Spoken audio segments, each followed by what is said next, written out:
জয়গুরু। গুরুই ভবসাগরের কাণ্ডারি।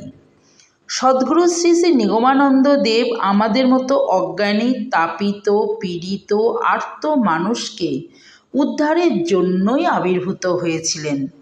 তিনি তার শিষ্যদের জটিল শাস্ত্ররাজি অধ্যয়ন বা কঠোর সাধনার পথে অগ্রসর হতে বলেননি। তিনি শাস্ত্রের জটিল তত্ত্বকে সহজভাবে ব্যাখ্যা করেছেন। শ্রী শ্রী ঠাকুর ধর্মের সমস্ত মত ও পথের মধ্যে সমন্বয় সাধন করেছেন। তার সমন্বয়বাদী দর্শন হল শঙ্করের মত ও গৌরাঙ্গের পথ।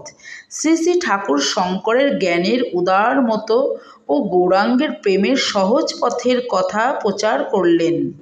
স্বামী বিবেকানন্দ গুরু শিষ্যের লক্ষণ বোঝাতে গিয়ে বলেছেন, যিনি শাস্ত্রজ্ঞ, নিষ্পাপ, কামনা বাসনার দ্বারা চিত্ত যার কলুষিত নয়, যিনি শ্রেষ্ঠ ব্রহ্মজ্ঞানী, তিনিই প্রকৃত গুরু। সদ্গুরু শ্রী শ্রী নিগমানন্দ দেব ছিলেন শ্রেষ্ঠ ব্রহ্মজ্ঞানী। তিনি আমাদের মধ্যে ধর্মের যেসব কুসংস্কার আছে তা দূর করে যাতে গুরু কৃপার ওপর আমাদের বিশ্বাস ও নির্ভরতা থাকে সেই উপদেশ দিয়েছেন। তাই শ্রী শ্রী ঠাকুর বললেন, একদিন এমন দিন আসিবে যে সে সত্য সকল হৃদয় জুড়িয়া প্রকাশিত হইবে, অজ্ঞান অন্ধকার দূরে পলাইবে, বৎস আর নিরাশ বা বিশ্বাসহীন